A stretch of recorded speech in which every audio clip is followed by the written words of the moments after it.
Okay, so how did the trip come to be? Well, a few months ago, I was introduced to a gentleman by the name of Tim James from Chemical Free Body.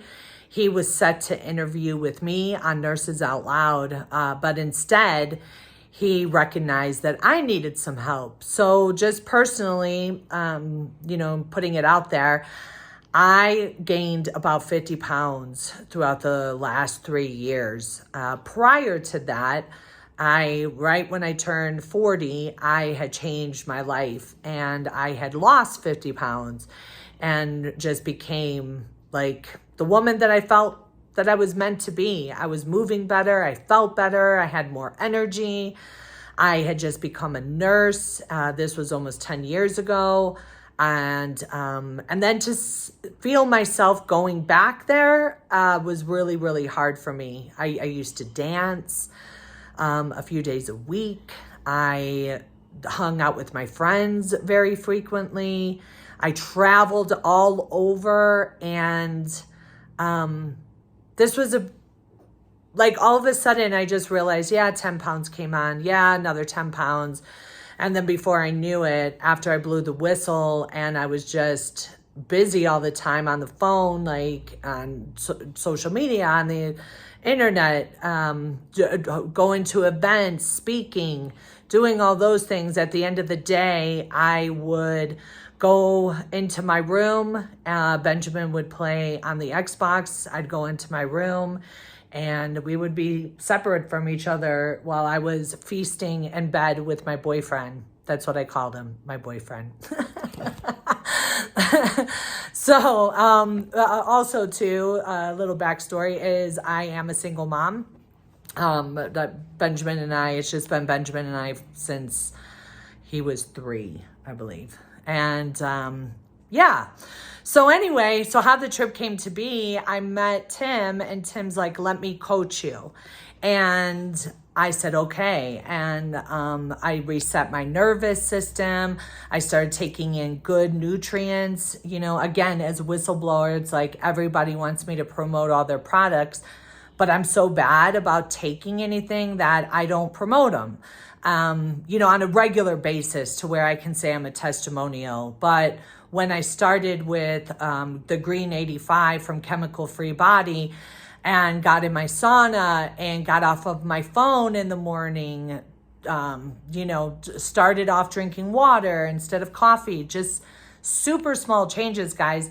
My energy was out of this world. And Tim is really on a mission to help heal the world through coaching, through lifestyle, through nutrition, just like I am. So he and I teamed up and he told me about a retreat that was happening in Colombia at Mountains of Hope and asked if I wanted to be a part of it, their inaugural retreat, and give opinion on what the place was like and all of that. And so at that moment, I said, oh my goodness, that's happening over my birthday and Benjamin's birthday. His was on November 16th and mine was on the 18th. And I said, I could not leave him again. Like, I'm not going without him. But Mike Murphy, the owner of the place, said, bring your son along. And so here is the beginning of our trip. I knew that I needed to do this on a budget because my goal is to stay gone about a month. We don't really have any plans. So if you guys are up for an adventure, you'll come along with us, following us. We only have one plane ticket booked, and that's to Rome on the 23rd. So anyway, Mountains of Hope. Wow. This place. Okay, so no, let's tell them about the trip. We had to do it on a budget. So how did we find the price and all of that? The price? Yeah, like when all we had to do was get our airplane ticket. Oh, yeah. And so when we were researching how much it would cost, it was like $550 from Phoenix each person, and that was a great price, I thought. But I found it cheaper, and that was us having to take a one-way flight to Fort Lauderdale, and then Fort Lauderdale to Miami, and then Miami to Colombia, and I got that for $250 each person. So Yeah. go ahead. Well, the pricing for everything was really cheap, especially in Colombia where the pesos is what, is 4-1? Yeah. Yeah. It's so even when like we did take like a day like during the retreat, everything was fun. There's a lot Well, of first let's activities talk and about the coming. Should we talk about us arriving, finding out how to find the bus and take the right train, and yeah? yeah, do you talk about that? No. Wait. Stop it. Wait, I started it. Okay, go. Talk about Okay. transportation. So the transportation from going to Fort Lauderdale to Miami was pretty easy. We had to take a bus. Yeah, we had to take a bus, and that wasn't that hard. I No. mean, it was pretty stuff like. It was easy. That's okay. No, but like I know. It's weird talking to a camera. No, but it's not that. It's just like what do I talk about going in a bus? And then remember the train when we got to the train The station? train was cool. Uh-huh. Like, the train was Well, we really had to cool. figure out which direction we needed to get on the tracks. When we first got on it, we didn't. What was it? East and west. We didn't know which way it was going. No, north and It was south. north and south. Oh, we almost caught the north train, and someone stopped us, realizing that they knew we were going to the airport, and we almost just went like we almost were gonna miss our flight if we did that. But the train was really cool. It was the Tri-Rail. That's what it was called. yeah. It was really cool painting, and everything around it was nice, and the people were. For helping us not take the wrong train, the people were cool. Yeah, and we saved, so it was only $5 each of us. So $10 is how much money we saved by taking another airport and taking a bus and train, which was an hour and 15 minutes in total to do. And so, yeah. And then we're on the train, or on the plane. Oh, let's talk a little bit about our towels. Remember how I told you how versatile they are? Here, Yeah. you have it. What? The Turkish blanket towel, whatever you want to call it. It's like especially good for hostels and stuff. When you don't get your own towel, you can make this a towel because it has the nice like a feeling of a towel, and obviously it is. And then it's also a blanket and. A blanket, a pillow. Yeah, and then if you like roll it up like this, probably like a little better. But now it's a blanket or on a pillow. And then for women, going into different areas, if you need to cover your shoulders or your head, that's also good. It's also good as a beach towel to lay on. It's just so versatile. Everybody should be wearing or traveling with one of these. It's also a scarf too. Yeah, scarf, right, exactly.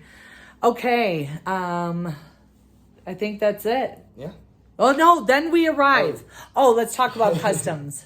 Oh yeah, so my first thought of Colombia was like, this is not a normal airport, because every single plane I've ever got off of, you always had that like tube leading to the actual airport. This, you walked off the bus Or off the train, or a plane. A plane, yeah. You walked off the plane and then into the airport, and that was new for me. But it was also kind of a cool experience. I've never been on the floor of an airport. Yeah, like the tarmac, yeah, the kind of, tarmac, they yeah, call yeah. it, yeah. So that was cool. And then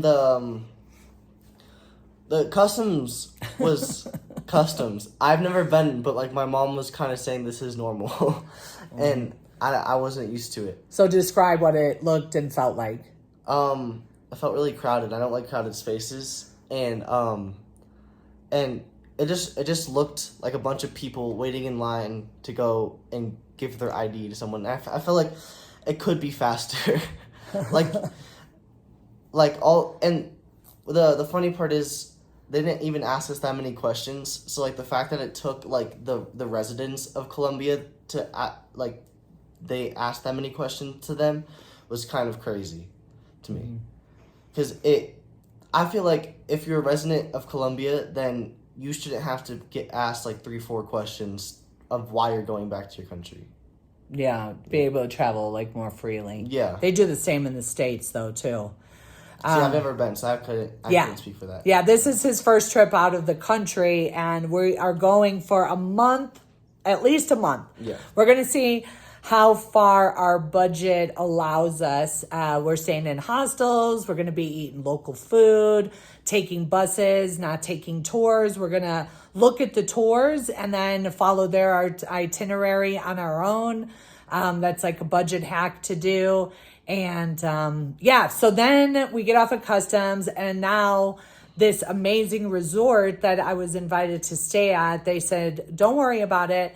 We are 15 minutes away from the airport. We'll have somebody come and pick you up, and it's safe, right? We come to find out it's 7,000 feet up. Yeah. What was the ride like going up there in the car? It was nice, but it was really bumpy. And I get car sick when it in the back of the seat, so I was like breathing heavy. I was like, relax, it's not that serious, you know. Right. And I was like rolling down the windows and everything. Yeah. And then there's this security gate. It opens up, we go through it, and we see all of these beautiful like white lights that they had decorated. It was worth the 15-minute bumpy ride. Yeah, totally. Or like 5-minute bumpy ride. Yeah. Yeah. It was really nice. The staff, they came out and greeted us, asked us how our trip was, showed us to our room, and set us up with some dinner. So here's the thing. This is a wellness retreat, right? And the food was reflective of that, as well as the activities. And it was all vegetarian and lots of spices. And sprouts. Sprouts. So we will see you tomorrow and let you know what we woke up to, because, wow, how would you describe it? Humbling, I guess. And the reason why I'd say that is because it's almost like it's telling you you're eating bad straight to your face when you eat the food. And it's like, it's great food, but it's not at all what you're used to. Yeah. And Tim explains that a lot. How bad food is, especially in America. That's true. Yeah. And all of the food is grown here on Mountains of Hope, and they have a beautiful garden. oh my God, the space. Just wait, guys. Wait until you see the next video. Bye. Bye.